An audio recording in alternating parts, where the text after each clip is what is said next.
बहुत हो गई मन की बात, अब करते हैं बात भारत की। मैं हूं तारुशी आसवानी और आप देख रहे हैं बात भारत की। हाल ही में नॉर्वे के दौरे पर प्रधानमंत्री का एक वीडियो काफ़ी चर्चे में रहा, जहां वो नॉर्वेजियन जर्नलिस्ट के सवालों से बचते नजर आए। लेकिन ये कोई पहली बार नहीं है। बीजेपी का और मोदी सरकार का यही रिकॉर्ड रहा है 2014 से, जहां उन्होंने बहुत कम अनस्क्रिप्टेड इंटरैक्शंस की हैं। और जो इंटरैक्शंस में मोदी जी नज़र आए हैं वो उन चैनल्स के साथ हैं जिनके सवाल कभी भी मोदी जी के लिए असुविधा नहीं बन सकते। पीएम मोदी का यही रवैया, जहां वो कठिन सवालों से, इंडिपेंडेंट मीडिया के सवालों से बचते नज़र आए हैं या दूरी रखते नज़र आए हैं, खुद में ही एक बहुत बड़ा सवाल बन चुका है। इसी मुद्दे पर आज हमारे साथ हैं सीनियर जर्नलिस्ट संजय झा और प्रोफेसर अपूर्वानंद इस चर्चा के लिए।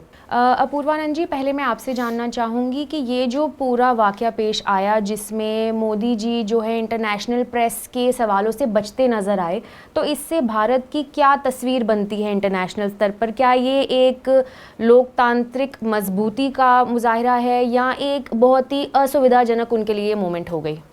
पूरे भारत के लिए हुआ। नरेंद्र मोदी के लिए तो नहीं हुआ, क्योंकि नरेंद्र मोदी वही हैं जो 2014 में थे और उसके बाद से बने रहे हैं। लेकिन भारत के लिए शर्मिंदगी की बात ज़रूर हुई कि क्योंकि नॉर्वे के प्रधानमंत्री ने भी कह दिया, जब उनसे प्रेस ने पूछा कि भाई आपने सवाल लिए, उन्होंने नहीं लिया वहाँ के प्रधान, तो उन्होंने कहा हमारी संस्कृतियाँ अलग हैं। जिसका मतलब ये था कि भारत की संस्कृति में प्रश्न की जगह नहीं है। अब जिस संस्कृति में प्रश्न की जगह नहीं है वो जनतंत्र कैसे है? जिस संस्कृति में आप सत्ता से प्रश्न नहीं कर सकते वो जनतंत्र कैसे है? तो अप्रत्यक्ष रूप से उन्होंने यह कहा, जो नॉर्वे की युवा पत्रकार कह रही थी, कि भारत दरअसल सच्चा जनतंत्र है ही नहीं। तो अभी जो जिस वाक़ये का ज़िक्र आप कर रही हैं, वह भारत की शर्मिंदगी का कारण बना है बहुत ज़्यादा। नरेंद्र मोदी को तो इसकी बिल्कुल परवाह नहीं है। वो शर्मिंदगी वग़ैरह से काफ़ी ऊपर उठी हुई चीज़ हैं। अ, लेकिन भारत की जो छवि दोबारा पूरी दुनिया में दिखलाई पड़ी, वो ये थी कि ये एक ऐसी जगह है जहाँ के लोग, जहाँ के पत्रकार अपने प्रधानमंत्री से सवाल नहीं करते। इसकी आदत नहीं है इस देश को। यह सबसे ज़्यादा लज्जा का विषय है हमारे लिए। संजय जी, आप मुझे बताइए, आप सीनियर जर्नलिस्ट रहे हैं, आपने काफ़ी सरकारें और काफ़ी दौर, काफ़ी तख्तापलट देखे हैं अपने करियर में। तो आप मुझे ये बताइए, क्या एज पत्रकार, जो आज भारतीय पत्रकार है, मेन स्ट्रीम पत्रकार है, क्या उसके अंदर जो सवाल पूछने और सवाल उठाने, ये दोनों जो चीज़ें हैं, इसकी परंपरा कमज़ोर पड़ रही है या ख़त्म हो रही है? नहीं, जो पत्रकार सवाल नहीं कर रहे हैं, इस बात पर मैं बाद में आऊँगा। प्रधानमंत्री प्रेस कॉन्फ्रेंस नहीं करते, सवाल नहीं लेते। मैं इसको प्रधानमंत्री की बहुत गहरी पॉलिटिकल मैच्योरिटी मानता हूँ। प्रधानमंत्री जो स्पोक्स पर्सन है बीजेपी के, या जो मीडिया में जो उनके चमचे हैं, उनको लगता है कि इस प्रोजेक्ट को डिफेंड किया जा सकता है। मोदी गहराई से ये जानते हैं कि ये जो आरएसएस का पॉलिटिकल प्रोजेक्ट है, ये इतना मैनिफेस्टली करप्ट, इतना अनवायबल, इतना अनजस्ट है, जिसको डिफेंड नहीं किया जा सकता। और शायद मोदी से अच्छा कोई नहीं जानता इस बात को कि इसको किसी भी स्तर पर आप डिफेंड नहीं कर सकते। इसको डिफेंड करने के लिए एक ही रास्ता है, टू शट आउट कम्युनिकेशन। इसलिए इन्होंने बात करना बंद कर दिया। ये सवाल नहीं लेते। क्या डिफेंड करेंगे? भारत की शर्मिंदगी आज नहीं हुई है, 2014 से हो रही है, या उससे पहले से हो रही है। ये इनसे कोई सवाल पूछ देगा कि इजराइल क्यों गए थे वॉर के एक दिन पहले, क्या डिफेंड करेंगे? इनसे कोई पूछ देगा कि आप के खिलाफ ये इल्ज़ाम लग रहा है कि आप कंप्रोमाइज्ड हैं, क्या डिफेंड करेंगे? तो एक तो आरएसएस का जो प्रोजेक्ट है वो डिफेंड नहीं किया जा सकता। दूसरा, नरेंद्र मोदी का पर्सनल इन्फॉर्मिटीज़ इतना ज़्यादा है। उनका जो गुजरात का बैकग्राउंड रहा है, जो 2002 में उन्होंने किया, ये सब बातें आएंगी। नरेंद्र मोदी के गौरव गाथा में जो उनके जो डार्क चैप्टर्स हैं, उसको इग्नोर नहीं किया जा सकता। नरेंद्र मोदी इस चीज़ को सबसे अच्छी तरीके से समझते हैं। मीडिया के जो लोग हैं, संपादक, जर्नलिस्ट, इस बात को नहीं समझते हैं कि इस प्रोजेक्ट को डिफेंड किया ही नहीं जा सकता। मोदी इस बात को समझ गए हैं, इसलिए मोदी चुप रहते हैं।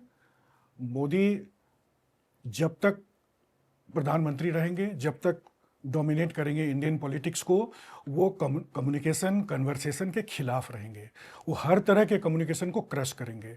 मोदी ने कभी पार्लियामेंट में जवाब नहीं दिया, हर प्रधानमंत्री का प्रश्नकाल होता है। गुजरात के मुख्यमंत्री थे, उन्होंने कभी एक सवाल का जवाब नहीं दिया। वो ऑल पार्टी मीटिंग में नहीं आते, वो संसद के ज़्यादातर डिबेट्स में पार्टिसिपेट नहीं करते, वो अपोजिशन के लीडर्स के पत्र का जवाब नहीं देते। आप समझिए कोई किसी प्रधान, हमारा कल्चर रहा है, नेहरू देखिए हर आदमी को चिट्ठी लिखते थे, गांधी छोटे छोटे वर्कर्स को जवाब देते थे, सोनिया गांधी, राहुल गांधी, मल्लिकार्जुन खड़गे चिट्ठी लिखते हैं नरेंद्र मोदी को और जवाब देता है कोई दूसरा मिनिस्टर। नरेंद्र मोदी क्या अपने आप को इंटेलेक्चुअली सुपीरियर समझते हैं? नहीं, वो जानते हैं कि वो कम्युनिकेशन के झंझट में नहीं पड़ना उनको। क्यों? क्योंकि ये इनके लिए नो गो जोन है, ये रास्ता बंद है उनके लिए। क्यों? क्योंकि वो जिस पॉलिटिकल प्रोजेक्ट पर काम कर रहे हैं उसको कोई डिफेंड नहीं कर सकता। सर, जिस तरह आपने बहुत इंटरेस्टिंग बातें बोली, आपने बोला 2014 से हम एक ऐसे दौर में घुसे हैं जहां सवाल हैं ही नहीं, और जो सवाल हैं वो ऐसे हैं जो मोदी जी को या उनकी सरकार को असुविधा ना पहुंचाएं। तो ऐसे टाइम में हम देखते हैं कि बहुत चीज़ें हमारे सामने पेश आई हैं सिर्फ जर्नलिस्ट पर। इस तबके पर हम देखते हैं जर्नलिस्ट को जेल भेजा जाता है, इंडिपेंडेंट मीडिया ऑर्गेनाइजेशंस पर बहुत बड़े बड़े केसेस लगा दिए जाते हैं, जर्नलिस्ट पर यूएपीए लगाया जाता है, जर्नलिस्ट के घर डिमोलिश करवाए जाते हैं। फिर उसके बाद कई जर्नलिस्ट हैं जिनका बीजेपी लीडर्स ने ओपनली बोला है कि ये तो हमारे अगेंस्ट है, ये इस तरीके के हैं, मतलब जर्नलिस्ट का ही पूरा आप पर्सनैलिटी ख़राब कर दो या उनकी इमेज ख़राब कर दो सोसाइटी में। तो क्या इनके लिए जो कम्युनिकेशन है पब्लिक से वो हमेशा प्रोपेगेंडा ही है? हम ऐसे दौर में जी रहे हैं, या आप दोनों से मैं जानना चाहूँगी। नहीं, संजय जी ने बिल्कुल ठीक कहा, कम्युनिकेशन या कन्वर्सेशन, उन्होंने दो शब्दों का इस्तेमाल किया। कन्वर्सेशन या संवाद में हमेशा दो तरफा बात रहती है। मैं आपसे पूछ सकूं, आप मेरी बात का जवाब दें। आप ये नहीं कर सकते जो भारत के वो जो डिप्लोमेट कर रहा था कि आप सवाल कुछ भी करते रहें, मुझे जो मन आएगा मैं बोलूंगा। तो यह संवाद नहीं है, और संवाद के बिना जनतंत्र नहीं है। लेकिन राष्ट्रीय स्वयंसेवक संघ की संस्कृति में संवाद नहीं है, उसमें प्रचार है। सिर्फ आपने प्रोपेगेंडा कहा, सिर्फ और सिर्फ प्रचार है। इसलिए प्रधानमंत्री सिर्फ भाषण देते हैं जो प्रचार है। संसद में भी जो बोलते हैं, जिसके बारे में संजय जी ने कहा, वो प्रचार है, उसके अलावा कुछ नहीं। वो बोल के चले जाते हैं। संसद में संवाद की कोई इच्छा प्रधानमंत्री की तरफ से, भाजपा की तरफ से नहीं है। अब यह हालत, यह चीज यहां तक पहुंच गई है कि अभी धर्मेंद्र प्रधान ने एक पार्लियामेंट्री कमेटी की रिपोर्ट पर विचार करने से मना कर दिया, क्योंकि उस कहा उन्होंने कि उस कमेटी में विपक्ष था। पार्लियामेंट विपक्ष और सत्ता दोनों से मिलकर बनती है, कोई भी कमेटी बनती है उसमें दोनों पक्ष के लोग रहेंगे। अब ये हिमाकत इतनी दूर चली गई है कि यह कहा जा रहा है कि हम इस कमेटी की रिपोर्ट पर विचार ही नहीं करेंगे क्योंकि उसमें विपक्षी दल थे। फिर पार्लियामेंट क्यों है? और नरेंद्र अलावा राष्ट्रीय स्वयंसेवक संघ के पूरे प्रोजेक्ट के, जो कि जिसको साधारण ढंग से पेशवाई का प्रोजेक्ट कहा जा सकता है, पेशवाई की वापसी का, सेंगोल जब स्थापित किया गया उस वक्त ही लोगों को समझ जाना चाहिए था कि यह दरअसल एक तरह का राजतंत्र वापस लाया जा रहा है। तो डेमोक्रेसी की आड़ में एक मोनार्की स्टैब्लिश की जा रही है। नरेंद्र मोदी का पूरा अप्रोच, पूरा तरीका एक मोनार्क का तरीका है, जिसमें वो सम्राट की तरह प्रवेश करेंगे, सारे लोग जय जयकार करेंगे, वो जनता को संबोधित करेंगे, और उसके बाद वो प्रश्नों से परे हैं, ये सत्ता प्रश्नों से परे है, आप प्रश्न नहीं कर सकते।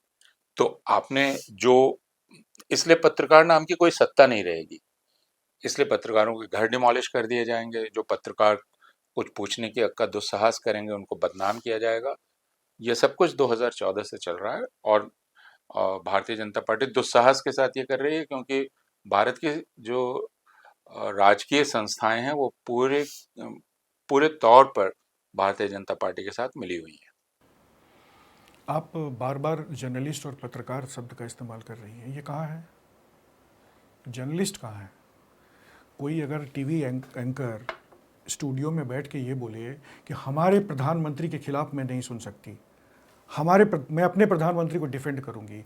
वो लोग ये भाषा कभी नहीं बोलते कि हम अपने यूथ जो कि नौकरी मांग रहा है उसकी पिटाई क्यों क्यों जा रही है। वो हमारा यूथ है, हमारी लड़कियां बलात्कार करके जला दी जा रही हैं, वो हमारी लड़कियां हैं, उनके लिए आवाज़ नहीं उठाएंगे। वो प्रधानमंत्री को डिफेंड कर रहे हैं, वो प्रधानमंत्री के शील्ड के रूप में काम कर रहे हैं, और साथ साथ वो हाउंड करते हैं अपोजिशन को कहते हैं कि भाई तुम सवाल पूछ के गलत कर रहे हो। तो खुद सवाल नहीं पूछेंगे, विपक्ष को भी सवाल नहीं पूछने देंगे। तो सबसे पहले हम लोग अपनी भाषा ठीक करें, हम लोग मीडिया कर्मचारी बोलना शुरू करें। हाँ, प्रचारक बोलना शुरू करें। हाँ, प्रचारक बोलें, मीडिया कर्मचारी बोलें, उसमें नए नए पोस्ट हम आते लोग जाएंगे। अपना तय कर लें। जर्नलिस्ट ना बोलें, क्योंकि जो हम देख रहे हैं मीडिया के अंदर, मैं भी 36 साल मीडिया में रहा हूँ, एक जितना दबाव नहीं है उतना सरेंडर है। सिर्फ सरेंडर नहीं है, कंप्लिसिटी है। ये प्लान करके आते हैं कि कैसे आज विपक्ष को बदनाम करना है। जो बीजेपी नहीं सोच पाता, वो टीवी एंकर्स उससे 10 कदम आगे जा करके अब विपक्ष को, क्रिटिक्स को, एक्टिविस्ट्स को बदनाम करते हैं।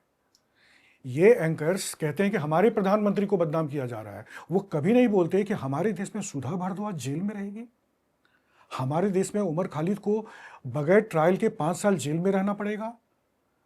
ये भी हमारे देश में कोई फादर स्टैन स्वामी मर जाएगा क्योंकि उसको उसके साथ अन्याय हुआ है। हम पत्रकार का काम क्या है? पत्रकार क्या सत्ता का सुरक्षा कवच है? इसलिए हम लोग सबसे पहले पत्रकार बोलना बंद करें। अब आप तो ये जो आपने बोला कि ये पत्रकार बोलना बंद करें, मीडिया कर्मचारी, आपने कहा प्रचारक बोलना शुरू कीजिए, इससे मुझे एक बहुत इंटरेस्टिंग स्टोरी याद आती है। जैसे ये नॉर्वे वाला किस्सा हो गया कल परसों में, तो उसके बाद ही अगर आप दूरदर्शन चलाएंगे तो आपको वहाँ एंकर्स मिलेंगे जो कहेंगे उस लड़की ने गलत सवाल पूछा, या आपको सुनाई देगा कि नहीं वो ऐसी जगह नहीं थी जहाँ सवाल किए जा सकते थे। प्रेस कॉन्फ्रेंस उस मीटिंग का नाम है, और वहाँ दूरदर्शन के एंकर्स डिफेंड कर रहे हैं कि नहीं उसने गलत किया, और फिर उसने इसका तमाशा बनाया इस चीज़ को हाईलाइट करने के लिए। तो ऐसे में आपको क्या लग रहा है, दूरदर्शन जो था, जो एक इंडिपेंडेंट बॉडी होना चाहिए था, वो अब क्या बन करके रह गया पिछले 10-12 सालों में? आप दोनों से मैं जानना चाहूँगी। दूरदर्शन तो देखना हमने बंद कर दिया है, इसलिए कि वो इतना घिनौना, इतना गलीज और अ, इतना अश्लील और हिंसक है मुसलमानों के खिलाफ, विपक्ष के खिलाफ, भारत की जनता के खिलाफ। और दूसरी उसकी अश्लीलता है जिस प्रकार वो चापलूसी करता है सत्ता की। दूरदर्शन हमेशा से एक राजकीय प्रसारक रहा है, लेकिन आज तक मेरे याद में इस प्रकार चापलूसी दूरदर्शन के किसी पत्रकार ने नहीं की है। अब ये जितने एंकर्स हैं जिनको पत्रकार, आप ठीक ही कह रहे हैं, उनको पत्रकार कहना, पत्रकार शब्द के साथ गलत व्यवहार है। ये इन्होंने हर सीमा पार कर दी है। और आपका कहना यह भी सही है कि वे कोई डर के मारे नहीं कर रहे हैं, वे एक कदम आगे जाकर हमला कर रहे हैं पार्टनर इन क्राइम मुसलमानों पर और विपक्ष पर और भारत की जनता पर। तो नॉर्वे की उस पत्रकार ने तो बिल्कुल ठीक किया था, जो वहां की संस्कृति है कि कोई भी आएगा उससे सवाल किया जाएगा। आप देखिए, डोनाल्ड ट्रंप बहुत ही बदजुबान व्यक्ति हैं, और डोनाल्ड ट्रंप पत्रकारों को गाली गलौज करते हैं, लेकिन डोनाल्ड ट्रंप की ये हिम्मत नहीं है कि वो किसी पत्रकार को कहें कि मैं सवाल का जवाब नहीं दूंगा, या बिल्कुल ही बचते चलते चले जाए, निकल जाए हाँ, वहां से। खामोश हो जाए। हर सवाल का जवाब देना पड़ता चाहे है, जैसी भी और जबान में दे। पत्रकार बेइज्जती सहते हुए सवाल करता रहता है, क्योंकि उसका काम है सवाल। लोग सोचते हैं बेइज्जत कर दिया, पत्रकार कहता है भाई ये मेरा काम है सवाल पर टिके रहना। तो डोनाल्ड ट्रंप तक ये काम करते हैं, जो दुनिया का सबसे उनको जनतांत्रिक कहना फिर जनतंत्र शब्द का अपमान है। लेकिन भारत का प्रधानमंत्री प्रश्न का सामना नहीं करेगा, और भारत के लोग कहेंगे कि दूसरों की हिमाकत कि हमारे प्रधानमंत्री से सवाल करें। ये कुछ बहुत अजीब बात है, और इसका मतलब ये है कि हम सब ने वो सेंस खो दिया है, जिसको आप डेमोक्रेटिक सेंस कह सकती हैं, वो पूरी तरह से हमने खो दिया हमारे लोगों ने। तो दूरदर्शन की तो आप बात ही छोड़ दीजिए, क्योंकि अब वह एक ऐसी जगह नहीं रह गई है जिसे आप समाचार और पत्रकारिता की जगह। ये जो बात है ना, वेन्यू की, कौन सा जगह था सवाल पूछना है कि नहीं, ये बोगस बात है। हैदराबाद हाउस में जितने भी इवेंट हुए हैं, क्या वहाँ सवाल जवाब नहीं होते? पिछले 40-50 साल से आप देख लीजिए, सवाल जवाब होते हैं वहाँ पर। और ये कहना कि वो जगह ठीक नहीं था, तो इस प्रधानमंत्री पिछले 12 साल में कहाँ किस किस जगह प्रेस कॉन्फ्रेंस और सवाल का जवाब दिए हैं बताइए। भारत में उन्होंने 12 साल में प्रधानमंत्री होने के समय में कितने सवालों का जवाब दिया। एक बार वो प्रेस कॉन्फ्रेंस में आके बैठे थे और चुपचाप बैठे रहिए, दुनिया का अकेला प्रेस कॉन्फ्रेंस होगा कि वो बैठे रहे और सारे सवाल का जवाब अमित शाह ने दिया। तो प्रधानमंत्री का एक बैकड्रॉप है, एक बैकग्राउंड है। प्रधानमंत्री सवाल का जवाब नहीं देना चाहते, प्रधानमंत्री संसद में जवाब नहीं देना चाहते। सवाल यह है कि क्या प्रधानमंत्री नरेंद्र मोदी जो लीगल फ्रेमवर्क है अकाउंटेबिलिटी और ट्रांसपेरेंसी का, उसको वीकेंड किया है सिस्टमेटिकली कि नहीं किया है? आरटीआई एक्ट को कमजोर किया है कि मजबूत किया है प्रधानमंत्री ने? प्रधानमंत्री संसद में कोई भी इंपॉर्टेंट मुद्दा हो, मैंने पहली बार हम लोगों ने देखा कि महंगाई का मुद्दा भी डिबेट 3-3 महीना डिबेट नहीं हो पा रहा है, संसद ठप है। चीन का मुद्दा डिस्कशन नहीं होगा, किसी चीज पे यूएस चर्चा ट्रेड नहीं डील होगी। चर्चा नहीं होगा। तो प्रधानमंत्री क्या इस डेमोक्रेटिक कल्चर में विश्वास करते हैं? 12 साल बहुत लंबा समय है, या 25 साल बहुत लंबा समय है किसी पॉलिटिकल लीडर के कैरेक्टर को समझने के लिए। तो उसको एक प्लेस ये नहीं था सवाल पूछने का। कौन सा प्लेस है? आप कहाँ सवाल करें? आप कब्रिस्तान में बुला लो, हम सब सवाल पूछने के लिए आ जाएंगे। ठीक सर, आपने एक बात बोली कि 12 साल या 25 साल जो उनके राजनीति में रहे हैं एज इलेक्टेड लीडर, वो बहुत ज़्यादा साल होते हैं किसी भी इंसान का या पॉलिटिशियन की राजनीति समझने के लिए। तो ये आपने और सर आपने पॉइंट आउट करा कि एक राजनीतिक फैशन बन चुका है कि मैं चुप रहूँगा जब तक मैं चुप रह सकता हूँ। परसों जो उनका ऑफिशियल कम्युनिकेशन आया है कि सोना मत खरीदिए, फॉरेन ट्रिप्स पर मत जाइए, ये मत कीजिए, वो मत कीजिए, तो सारा क्या दायित्व हम पर ही है और हम ही सवाल नहीं पूछ सकते हैं? क्या हम ऐसी जगह आकर पहुंच गए हैं जहां हमारा सिर्फ ये है कि हम आज्ञा का पालन करें, सवाल ना करें, चाहे लोग मर रहे हैं, बेरोजगारी है, लोगों के घर में खाना नहीं है? क्या ये कम्युनिकेशन हम तक आएगा अब? देखिए, 2014 के बाद एक अभियान शुरू हुआ। वो अभियान था जो 1950 से हमने शुरू किया था। वह था भारतीय व्यक्ति एक अधिकार संपन्न व्यक्ति है।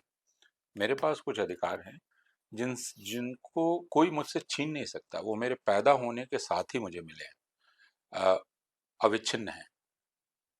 उसकी जगह 2014 से ये शुरू हुआ कि नहीं, आप अधिकार संपन्न नहीं हैं, आप दरअसल आपको आज्ञाकारी बनना है और आपके कर्तव्य हैं। हम आपको कर्तव्य देंगे, आपके राज्य के प्रति कर्तव्य हैं, आपके राजा के प्रति कर्तव्य हैं, आप उनको पूरा करेंगे, अधिकारों की बात आप नहीं करेंगे। तो आपने सुना प्रधानमंत्री ने कहा कि चूंकि हमने 70 साल अधिकार अधिकार की बात की इसलिए हम पिछड़ गए। तो ये बहुत स्पष्ट था कि वे जो जनतंत्र ने हमें दिया था, यानी अधिकार, उन सारे अधिकारों को हमसे छीन कर और हमें वो एक कर्तव्यशील प्राणी में बदल देना चाहते हैं जो कोई सवाल ना करे, जिसे जिस दिशा में हकाया जाए उस दिशा में वहां के हक जाए और बिना देखे, बिना सुने और बिना बोले वह सिर्फ आज्ञा का पालन करता रहे। जो आज्ञा उसको तो आपने डिमोनेटाइजेशन कर दिया, हम सारे लोग लाइन में खड़े हो गए। आपने 4 घंटे के नोटिस पे लॉकडाउन कर दिया। जिनको घर थे वो घर में बंद हो गए, जिनको नहीं थे वो सड़क पर आ गए। सुप्रीम कोर्ट में जब उन लोगों ने अर्जी लगाई कि भाई हम सड़क पे चलते चलते मर रहे हैं, राहत दीजिए, तो सरकार ने कह दिया कि कोई सड़क पे है ही नहीं। सुप्रीम कोर्ट ने कह दिया कि चूंकि सरकार कह रही है कोई सड़क पे नहीं है, तो कोई सड़क पे नहीं है, बात खत्म हो गई, कोई सवाल नहीं। कह दिया कि तबलीगी जमात वाले कोरोना फैला रहे हैं, तकलीफ वो फैला रहे हैं, कोई सवाल नहीं। तो 14 के बाद 12 साल इतनी जल्दी हम बदल जाएंगे, यह हमारे लिए आश्चर्य की बात है। वह तो वही था 2002 से हम देख रहे थे और सावधान कर रहे थे कि गलत आदमी को चुन रहे हैं, गलत पार्टी को चुन रहे हैं, लेकिन हम इतनी जल्दी बदलेंगे? प्रधानमंत्री ने एक नया सिटीजन कंस्ट्रक्ट करने के लिए बहुत मेहनत किया है। उन्होंने हमको बताया है कि बालकोनी में आ जाना और दिया जला लेना, बालकोनी में आ जाना, ताली थाली बजा लेना, मोबाइल का लाइट ऑन करो, चारों तरफ सब लोग दिखाओ। वो अपने स्तर पर बताते जा रहे हैं कि देखो तुमको एक अच्छा सिटीजन कैसे बनना है। सवाल मत करो, जवाब दो, आज्ञाकारी बच्चे की तरह ये करो। आज कह रहे हैं कि सोना मत खरीदो क्योंकि जंग है। जंग तो 28 फरवरी को शुरू हुआ। तो नागरिक ये सवाल कर सकता है कि 28 फरवरी को जंग शुरू हुआ, सबको, बच्चे बच्चे को पता था, रिक्शे वाले को पता था कि इकोनॉमिक क्राइसिस आने वाला है, तेल का संकट होगा। आप अमेरिका और इजराइल के साथ अलाइन करके क्या मैसेज दे रहे थे? आप पेट्रोल की क्राइसिस की बात आप मई में क्यों कर रहे हो? आप इसी तरीके से, लीडर ऑफ अपोजिशन आपसे कह रहा है कि कोरोना की स्थिति बहुत भयानक होने वाली है, आपने कहा कि नहीं ये सब बेकार है, पैनिक फैला रहे हैं, झूठ है। क्यों? क्योंकि आपको मध्य प्रदेश की सरकार गिरानी थी। आप इंतजार करते रहे, जब मध्य प्रदेश की सरकार गिर गई उसके नेक्स्ट डे आप बोले बहुत भयानक संकट आने वाला है, अब सब कुछ बंद करो भाई, लॉकडाउन कर दो, शटडाउन कर दो। तो ये आपके मर्जी से ये पूरा का पूरा देश चलेगा, कोई सवाल। आपके कैबिनेट को पता नहीं रहता कि आप नोटबंदी करने वाले हैं, आपके किसी मिनिस्टर को पता नहीं है, आपने कुछ कर लिया उसके बाद पीछे से आकर को ढोल बजाने के लिए आ जाते हैं। तो प्रधानमंत्री डेमोक्रेसी को हॉलो आउट कर रहे हैं और एक नया फॉर्म ऑफ डेमोक्रेसी। अच्छा, प्रधानमंत्री बहुत ईमानदार हैं अपने मामलों में, उन्होंने कभी नहीं कहा कि भारत डेमोक्रेसी है। आप हमको एक स्टेटमेंट दिखा दीजिए। वो कहते हैं कि भारत मदर ऑफ डेमोक्रेसी है। अब वो मदर बीमार है, मर गई, दफना दी गई, ये बात तो बताते नहीं है। उन्होंने आज तक नहीं कहा कि एक थ्राइविंग रोबस्ट डेमोक्रेसी है भारत। वो मदर ऑफ डेमोक्रेसी की बात करते हैं। जो कि पहले आप, जरूरी नहीं कि डेमोक्रेसी हो। हाँ, तो मदर को ढूंढते रहिए आप। सर आपने जो ये वाली एंड पर बात बोली कि मोदी जी ने कभी कहा नहीं है कि हम डेमोक्रेसी हैं, और वो जो नॉर्वेजियन पत्रकार थी उसने भी एक बहुत जो उसने सवाल किया वो ये था कि हम नॉर्वे आप पर ट्रस्ट कैसे करें जब आपके खुद के घर में इतनी माइनॉरिटी राइट्स की वायलेशंस होती हैं। तो ये इंटरनेशनल स्तर पर एक एक्सेप्टेड ट्रूथ है कि हमारे इंडिया में क्या होता है माइनॉरिटीज़ के साथ, किस तरीके से दिन ब दिन उनके और उनके हुकूक के कत्ल होते रहते हैं। तो अब जब ये बात साफ हो गई है तो इनके लिए कितना मुश्किल है और कितना ज़रूरी है इंडियन मीडिया पर कंट्रोल बनाए रखना? क्या इससे ही इनकी सत्ता चलती रहेगी जब तक मीडिया पर या अडानी अंबानी के चैनल्स पर कंट्रोल रहेगा? देखिए, संजय जी ने एक बात कही, उसको मैं दोहरा दे रहा हूँ। कंट्रोल की अब जरूरत भी नहीं रह गई, क्योंकि हिंदुस्तान का जो पैसे वाला मीडिया है, मैं उसको पैसे वाला मीडिया कहता हूँ। गोदी मीडिया इस शब्द को मैं गलत मानता हूँ, क्योंकि इससे ऐसा लगता है कि आप किसी की गोदी में बैठे हुए हैं और किसी का दबाव है। ये हाउंड मीडिया है, ये हमला करता है जानबूझकर, ये शिकार करता है, ये तय करता है, सुबह बैठ के तय करता है कि आज मुसलमानों के खिलाफ ये बदनामी का अभियान चलाना है, आज ईसाइयों के खिलाफ ये करना है, आज विपक्षी नेता को इस तरह से तहस नहस करना है, आज जनता को इस तरह दिग्भ्रमित करना है। तो यह कॉम्प्लिसिट, उसका भागीदार है, और इसने, ये एक आइडियोलॉजिकल मीडिया है, इसको समझना हमारे लिए। तो कंट्रोल तो उनको करने की ज़रूरत भी नहीं है। आप जितने भी बड़े मीडिया हाउसेस, में नाम नहीं ले रहा हूँ, लेकिन सारे मीडिया हाउसेस को देख लीजिए आप, उनके अखबार। भारत में 111 लोग मरे एक दिन उत्तर प्रदेश में, तूफान आया था, हम में से किसी को पता चला? हिंदी अखबार पढ़ने से मुझे पता चलेगा? अंग्रेजी अखबार, जो अखबार खुद को करेज का मान कहता है कि मैं अलंबरदार हूं, उसमें अंदर कहीं ये खबर छिपी हुई थी। पूरी दुनिया कॉन्डोलेंस भेज रही है, प्रधानमंत्री ने कॉन्डोलेंस नहीं भेजा, किसी ने सवाल नहीं किया। तो उसको कंट्रोल करने की जरूरत नहीं है। कंट्रोल करने की जरूरत है उनको जो इस हालत में भी बोल रहे हैं, तो उन पर हमला किया जाता है, एफआईआर की जाती है, उनके यहाँ उनके चैनल को यूट्यूब से गिराने के लिए। अब तो आपके पास यही रह गया है ना, यूट्यूब है, इंस्टाग्राम है, बाकी चीजें हैं। तो जो वो नॉर्वे की पत्रकार झेल रही है कि उसका इंस्टाग्राम अकाउंट उनका बंद हो गया, उनके दूसरे सोशल मीडिया अकाउंट बंद हो गए, वो करवाना ताकि जनता तक सही सूचना ना पहुंच सके। असल बात यह है, जनतंत्र की जान है सूचना। जनता को पता चलेगा यह बात है तो फैसला करेगी, पता ही ना चलने दो तो वो चैनल्स तो दिग्भ्रमित कर रहे हैं, ये कुछ अपने साधनों से बताने की कोशिश कर रहे हैं, तो इनका मुंह बंद करो। असल चीज अब यहां पर है, अगर कंट्रोल करना है तो इन पत्र जो वाकई पत्रकार हैं उनको तरह तरह से कंट्रोल करना है। यह है, और ये बिल्कुल साफ है, इसमें अब किसी वजाहत की जरूरत नहीं है, किसी स्पष्टीकरण की जरूरत नहीं है, ये इतना स्पष्ट है। त्रिपुरा में आज से 5 साल पहले हमला शुरू हुआ मुसलमानों पर, पूरे भारत में कहीं खबर नहीं आई। कुछ नौजवान 2 लड़कियां थी, नौजवान लड़कियां पत्रकार, एक स्वर्णा थी और एक कोई, मैं नाम बोल रहा हूँ, ये बहुत ही साहस करके त्रिपुरा गई, वहां से उन्होंने लिखना शुरू किया, इनको गिरफ्तार कर लिया गया। तो मैं अब सूचना दूंगा, मुझे गिरफ्तार कर लिया जाएगा। उत्तर प्रदेश में एक पत्रकार ने कहा कि मिड डे मील में रोटी के साथ नमक दे रहे हैं, गिरफ्तार हो गया। किसी की जान चली गई, किसी को मार के टैंक में डाल दिया गया। तो किसी की नौकरी ले ली गई। नौकरी तो खैर सबकी ले ली गई। अब तो जो पत्रकार है वो नौकरी नहीं कर सकता, वो अनएम्प्लॉयबल है। आप ये नहीं कर सकते times of India, Hindustan times वगैरह में पत्रकार होने की वजह से अब आपको नौकरी मिलेगी, ये संभव नहीं है मीडिया हाउसेस में। तो पत्रकारिता का तो यह आलम है। सर, आपने एक बात बोली संजय जी कि हम जो हैं 2014 से लगातार एक ऐसा टाइम देख रहे हैं जिसमें there is a very speedy decline.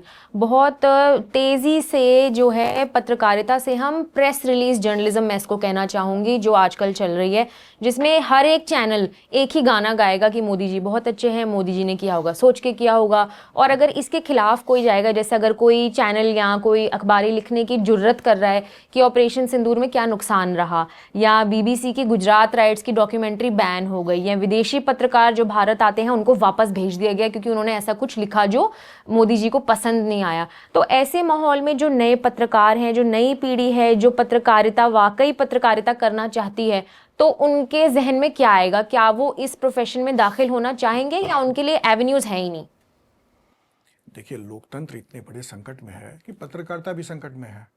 इसको आइसोलेट करके नहीं देखा जा सकता। आज का सिटीजन फिर भी कुछ कुछ बोल पा रहा है। आज से 5 साल बाद अगर यही स्थिति चलती रही तो वो भी बोल नहीं पाएगा। आपके सिटीजन्स राइट्स खत्म हो जाएंगे।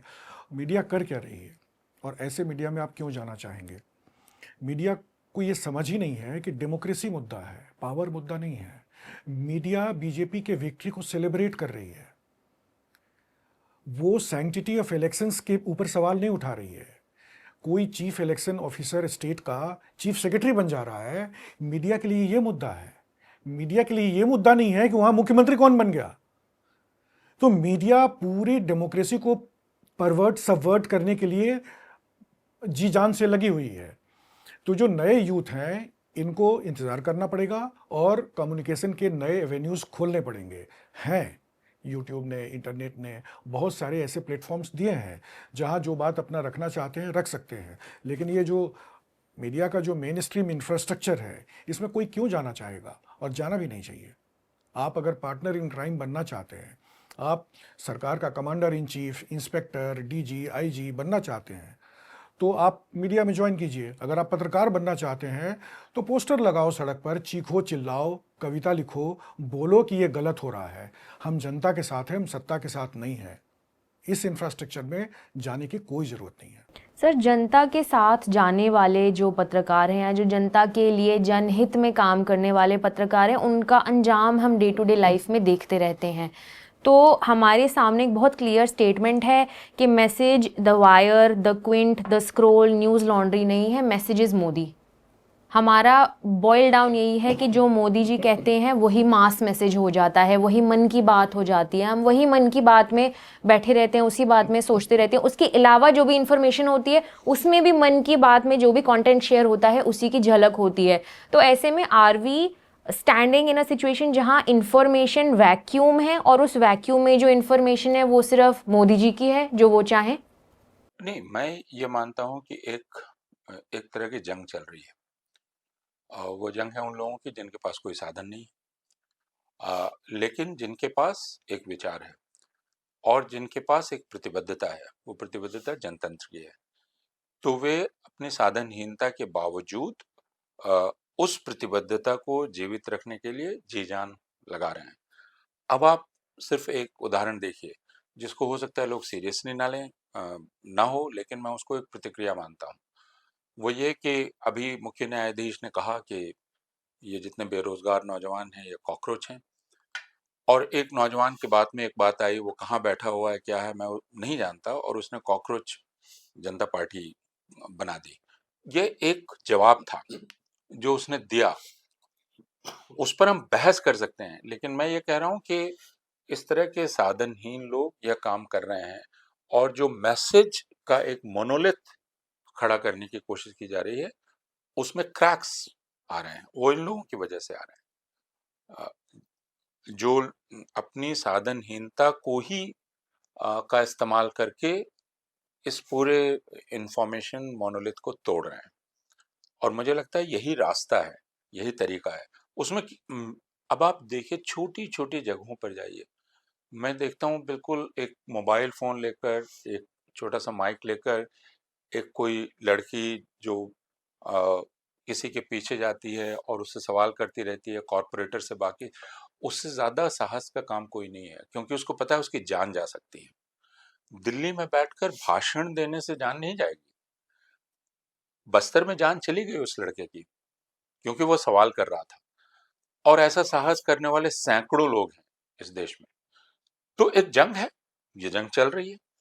हमको इसमें अभी निराशावादी होकर बैठना नहीं है कि नहीं एक ही विचार है। मैं कहता हूं हम जंग के बीच में।